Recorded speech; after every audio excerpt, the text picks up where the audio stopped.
Dear chosen one, there's a deep kind of pain that many people don't talk about.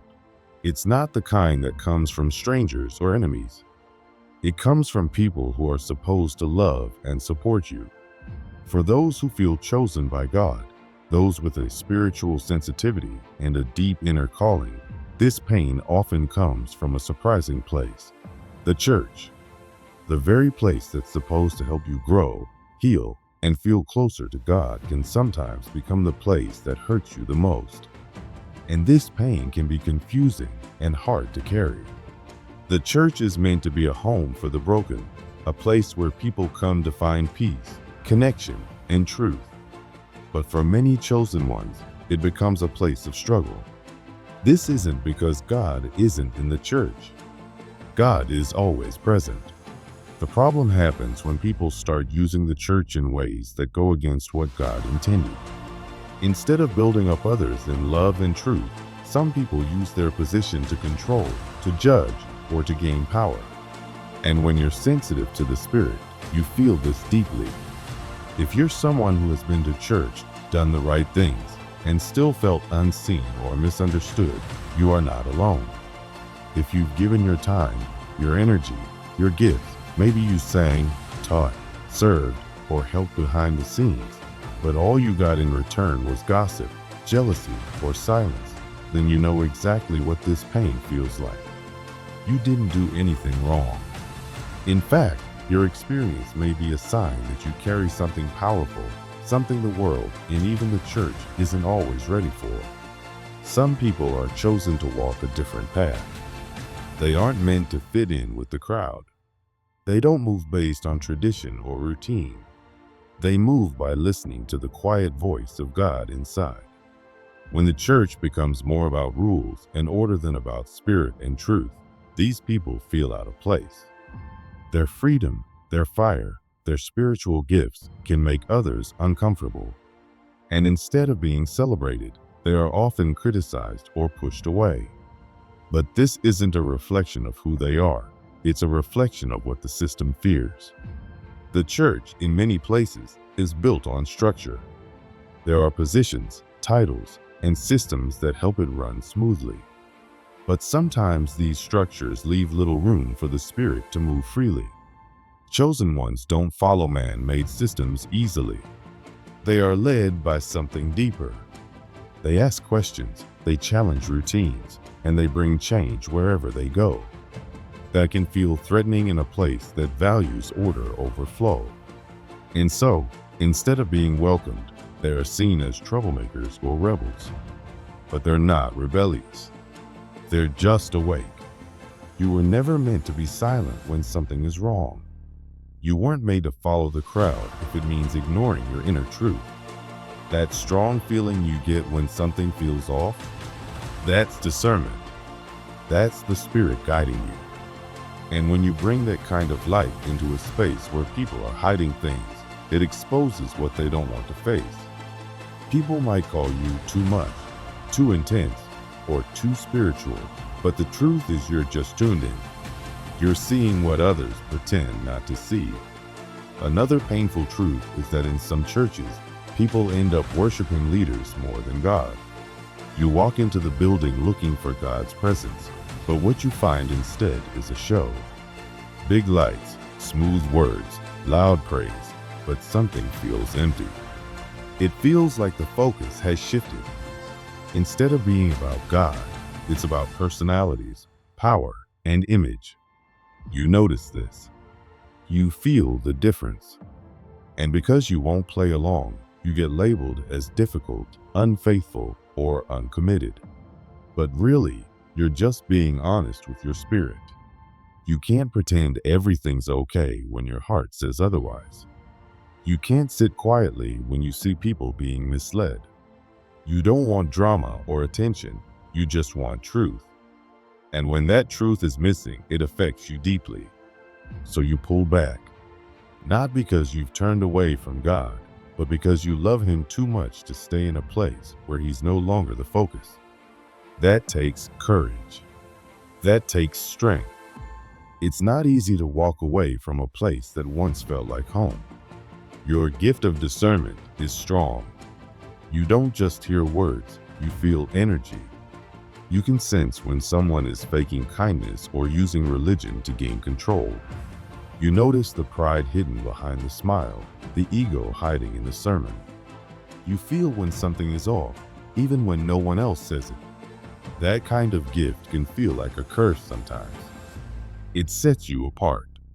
It makes you see things others don't.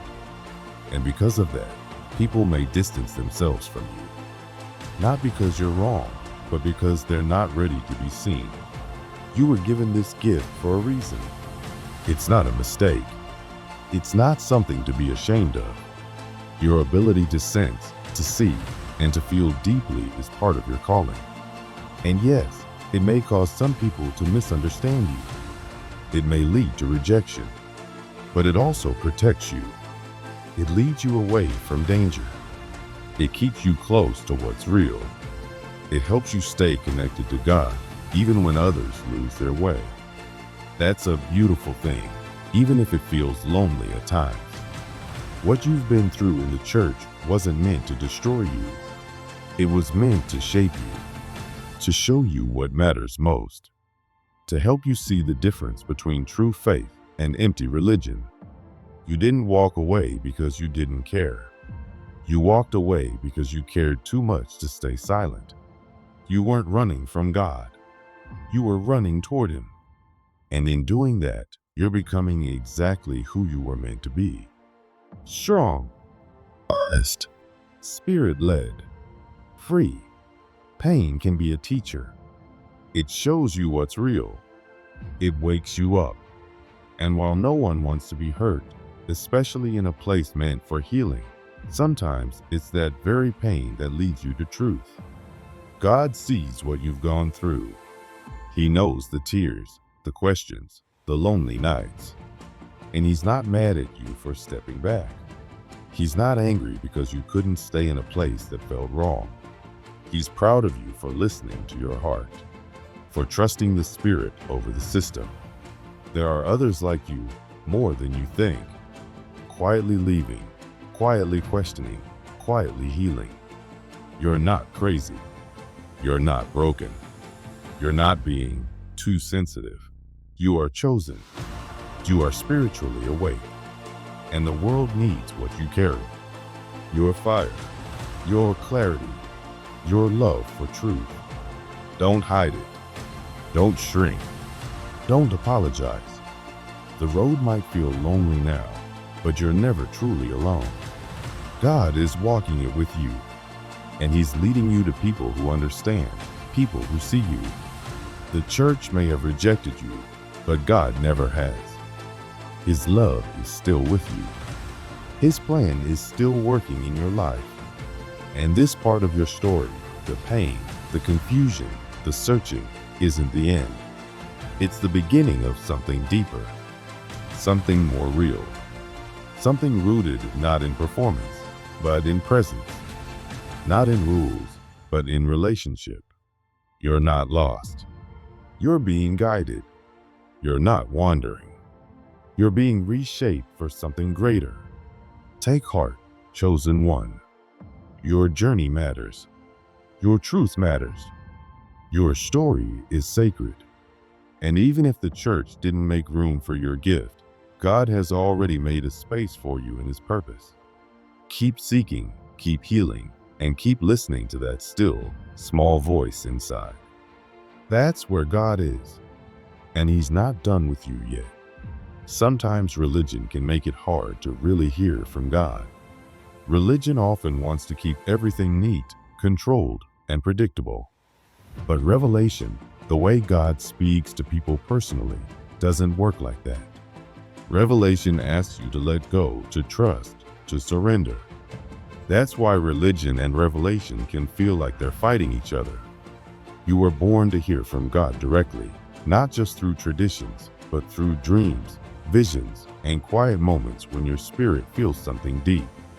But when you try to share what you receive, especially within a strict religious setting, people might look at you like something's wrong. They might say it's strange or unbiblical just because it's unfamiliar to them. They want things to fit in a box.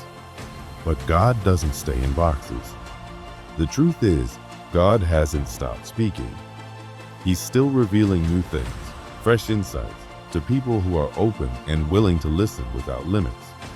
If you feel different, if you hear things in prayer or get images or dreams that feel divine, you're not crazy, you're connected. You're not making things up. You're receiving something sacred. And no, you don't need a stage or a pulpit to share what God has given you. You carry something powerful. You are a vessel, and that means what flows from you can give life to others. Sure, some will be afraid. Some will push back. But others are thirsty. They've been waiting for someone like you to speak up. Still, it's painful. It hurts when people don't just question your revelations, but laugh at them. It hurts when instead of support, you get silence or criticism. But please remember this, your spiritual encounters are real.